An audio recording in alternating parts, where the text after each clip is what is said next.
Em nome do Pai, e do Filho e do Espírito Santo. Amém.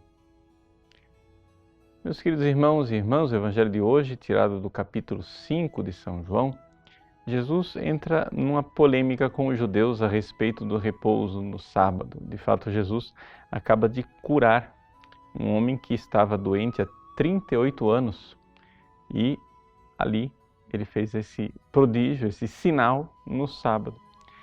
E esse discurso de Jesus que nós lemos no Evangelho de hoje nos dá a ocasião de refletir a respeito da fé cristã mais fundamental, mais básica, que é a divindade de nosso Senhor Jesus Cristo. Ou seja, Jesus não é somente um homem iluminado, Jesus não é somente um líder que fundou uma religião, Jesus é o próprio Deus que se fez homem.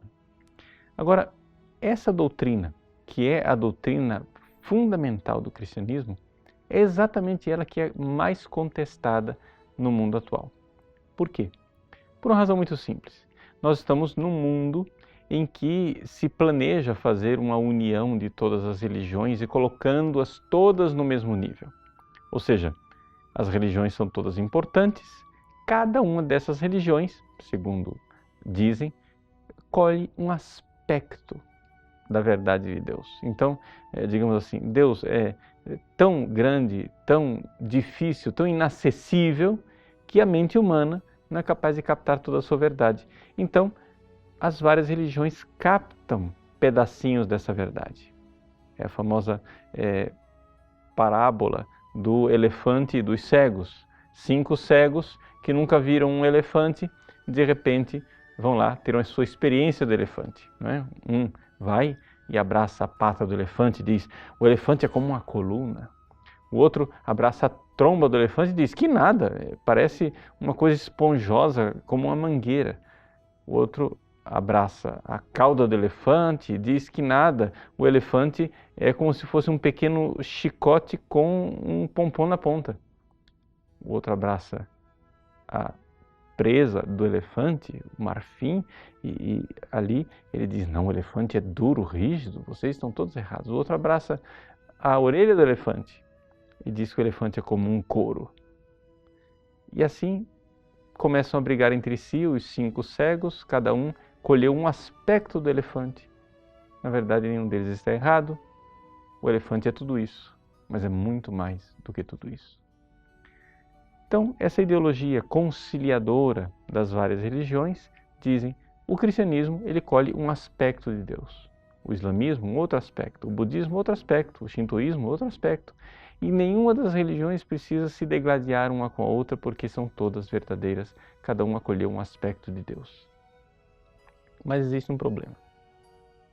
De todas essas religiões, existe uma que diz que Deus se fez homem. E aqui está, né, o ponto de polêmica. Por quê? Porque eu posso dizer que Maomé colheu um aspecto de Deus, porque Maomé não é Deus. Que Buda colheu outro aspecto de Deus, porque Buda não é Deus. Que Confúcio colheu um outro aspecto, porque Confúcio também não é Deus. E que na doutrina espírita, os espíritos colhem um outro aspecto, porque esses espíritos que se revelam não são Deus. Mas nós cristãos temos uma pretensão enorme. Jesus não é um profeta de Deus. Jesus não é um iluminado. Jesus é o próprio Deus que se fez homem. Jesus é Deus em pessoa. E, portanto, nós não podemos dizer que ele colheu um aspecto de Deus, porque ele é Deus. E aqui está feita, né, a polêmica. O que nós cristãos podemos fazer com tudo isso? Em primeiro lugar, ter muita paciência, e não vamos fazer aqui a Terceira Guerra Mundial, mas nós precisamos nos manter firmes nesta fé de que Jesus Cristo é Deus. E não vamos agora adaptar a verdade que Deus revelou simplesmente para sermos aplaudidos pelo mundo que nos rodeia. No mundo que nos rodeia. Isso já foi visto e já foi vivido há séculos atrás. Quando o panteão dos deuses em Roma acolhia todos os deuses, os cristãos disseram: o nosso Deus não é mais um no panteão, é único. Portanto, os cristãos foram perseguidos e derramaram seu sangue durante 3 séculos. Mesmo que tenhamos que derramar o nosso sangue por Cristo, professemos a fé e não deixemos de atestar. Ele e o Pai são um só Deus. Deus abençoe você. Em nome do Pai, do Filho e do Espírito Santo. Amém.